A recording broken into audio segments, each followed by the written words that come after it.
bacakan supaya sampean tahu keramatnya bismillah. Nah, sebelum saya bacakan bismillah Fatihah, tak beritahu tentang ilmu tafsirnya karena ini penting sekali. Fatihah itu dawuhnya Allah, tentu itu dawuhnya Allah. Saya ulang lagi, itu kalamullah. Tapi yang sudah diberikan kesampaian ke kita semua. Sehingga seakan-akan itu menjadi dawuhnya kita ke Allah. Jangan salah loh ya. Fatihah itu dawuh Allah tapi sudah diberikan ke kita. Sehingga posisi kita itu yang punya itu.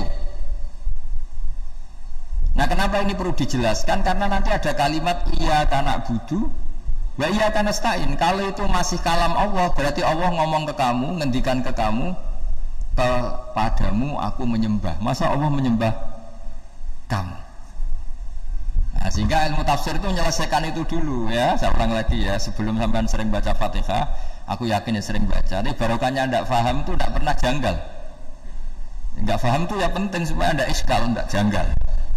Sebetulnya di kalimat itu ada yang janggal. Kalau Fatihah itu kalimatnya Allah atau kalam Allah, bagaimana dengan kata-kata iyyaka na'budu? Masa Allah ngendikan ke kita, kepadamu kami menyembah? Masa Allah menyembah kita? Maka penyelesaiannya secara ilmu tafsir gimana? Semua ulama mengatakan, bukan satu dua, semuanya mengatakan di Fatihah itu semuanya diberi kawalan kalimat. Saya ulang lagi ya, di Fatihah itu semuanya diberi awalan kalimat qulu, katakan wahai hambaku begini. Ya, katakan wahai hambaku begini. Nah, begini ini pelajaran dari Allah yang sudah diberikan ke kita. Terus kita mengatakan bismillahirrahmanirrahim, alhamdulillahirabbil, termasuk kita mengatakan iyyaka na'budu wa iyyaka nasta'in. Jangan bayangkan Allah ngendikan ke kita. Kalau Allah ngendikan kita berarti gini, hei wahyu ihdinas siratal mustaqim, tunjukkan saya jalan yang benar. Nah, nanti kamu terus, ya Allah, Anda aja minta pertolongan saya minta tolong siapa? Kan jadi panjang kan. Ya, saya ulang lagi ya. Jadi itu di ulumul Quran diterangkan gimana? Sebelum baca Fatihah, ya. Fatihah itu kalamullah, ngendikane Allah, tapi yang sudah diajarkan ke kita dan sudah milik kita, sehingga kalimat itu menjadi milik kita. Tapi ya kalamullah, tetap kalamullah, tapi sudah menjadi milik kita. Udah paham ya? Ya pinter namanya. Ya, karena kalau tanpa penjelasan seperti ini, Anda akan iskal. Bagaimana Allah, iskal itu janggal. Bagaimana Allah mengatakan iya karena butuh? Kan jadi aneh ya. Ya, jadi tak jelaskan secara ilmiah ya. Jadi kata ulama-ulama tafsir, ayat-ayat Quran seperti ini sebetulnya dimulai dari qulu, apa? Meskipun enggak dilafatkan. Itu kan sama dengan qul huwallahu ahad Muhammad, katakan kalau Tuhan itu satu. Ya, namanya Quran itu kan kalam Allah, membina nabinya, membina umatnya. Makanya dikatakan atau enggak, di sini tersembunyi kata qulu, katakan. Ya, jadi ya ibarat apa itu, kamu ngajari anak kamu lah, panggil jenengan bapak kulo. Itu maksudnya anak itu, kalimat itu kalimat kamu, tapi kamu ajarkan ke anak kamu. Terus anak kamu bilang, Pak, jenengan bapak kulo. Nah, ketika kamu mengatakan jenengan, bukan kamu mengatakan jenengan anakku, berarti anakmu itu bapakmu, kan lucu kan? Anak kamu ajari jenengan bapak kulo, kamu engkau bapak saya.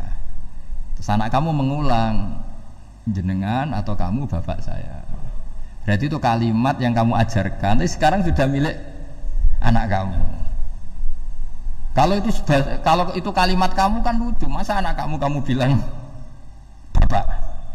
Nah, itu seperti itu. Jadi ulama memberi solusi atau jawaban iyyaka na'budu wa iya, itu sebelumnya ada kata-kata qulu, katakan wahai hambaku, hubungan kamu dengan saya adalah katakan iyyaka na'budu wa iyyaka nasta'in. Terus hubungan kamu dengan saya katakan juga dalam doamu ihdinas siratal mustaqim. Jelas ya, jadi itu kalam Allah yang sudah milik kita karena diajarkan Allah untuk kita.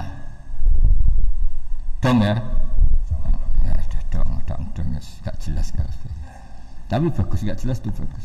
Kalau kamu jelas gak jadi digrab, jadi gubernur.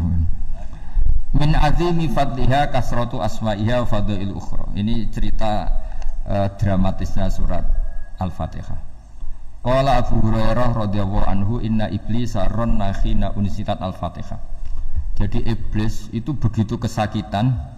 Ini kitab Abu Abdul Farad karangannya Sayyid Muhammad Alawi, juga kutipan dari beberapa kitab. Yang jelas beliau sendiri juga ngutip dari beberapa riwayat di beberapa hadis.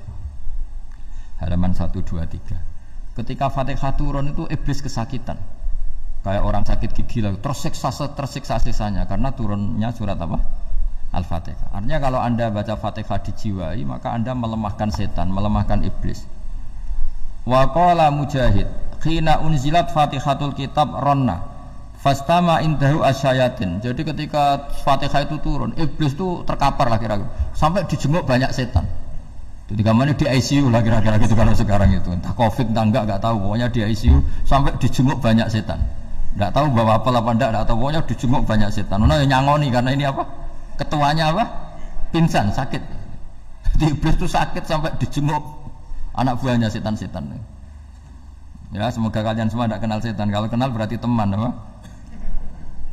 Wa qalu misla dzalik wa qala lahum laisa mimma taquluna syai'un walakin unzilat suratun laisa ajruqa ilaiha illa an harrama alaihi nar jahannam. Saya ini bukan sakit fisik kata iblis. Kamu tidak usah jenguk saya, datangkan dokter terbaik, tidak usah. Saya ini tidak sakit fisik. Saya ini sakit karena ada surat yang diturunkan, yang pahala yang melafadzkan surat itu pasti selamat dari neraka. Padahal misi terbesar saya ini supaya manusia masuk neraka. Sekarang punya tamengnya. Wah pusing kan? Ya seperti orang lah goda sampean, ternyata sampean setia, itu kan pusing. Nah ternyata tidak setia, itu yang akhirnya ribet kan itu. Jadi iblis itu cita-cita terbesarnya kan semua orang itu masuk neraka. Nah sekarang turun satu surat yang gara-gara surat itu siapapun yang baca dijamin selamat dari neraka. Jadi walakin unzilat suratun laisa ajru qailiha illa an harramallahu alaihi nar jahannam. Karena jadi dia shock lah itu. Kalau orang di Jawa itu bilang shock. Aduh sial nasib saya ini umat nggak bisa saya goda lagi karena punya tamengnya tadi punya. Qad batala kaidukum wa makrukum. Rekayasa kalian sekarang itu tidak ada gunanya semua. Nah, ini alhamdulillah di Indonesia kelihatan kan banyak yang miskin, banyak yang susah. Tapi selagi mereka masih sholat, itu keinginan mencari halal itu masih tinggi.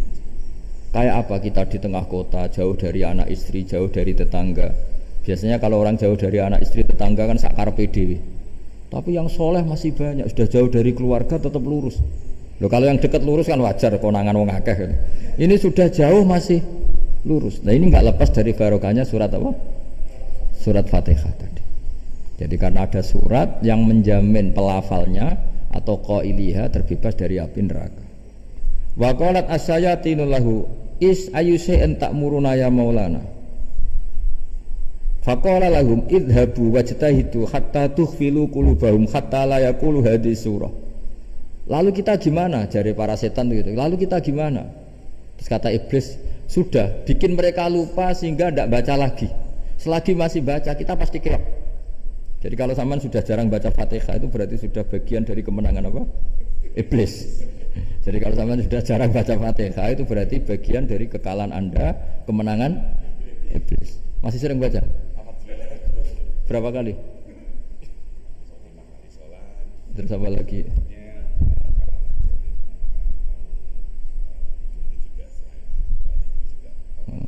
Kok 5 kali tok itu?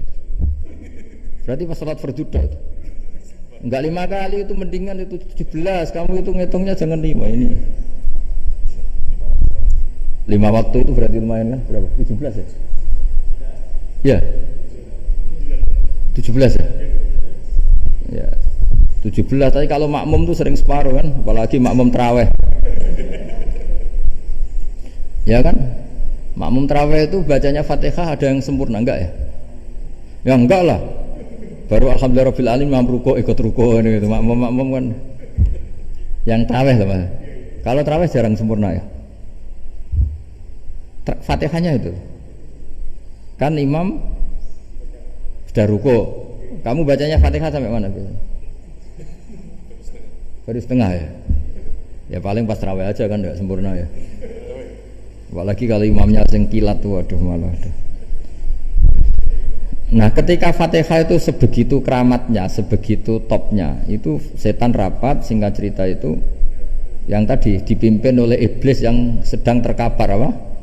Terus tali obatnya nggak ada, cuma dia shock karena ada surat yang turun yang melafatkan itu pasti selamat dari apa?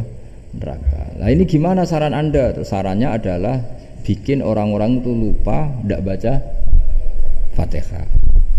Nah ini rapatnya iblis. Idhabu wajtahidu hatta tughfilu qulubahum hatta la yaqulu hadis surah. Kala yuksiru qira'ataha wa la yakunu lahum ajrun wa thawabun bal yakunu lahum adzabun wa iqabun.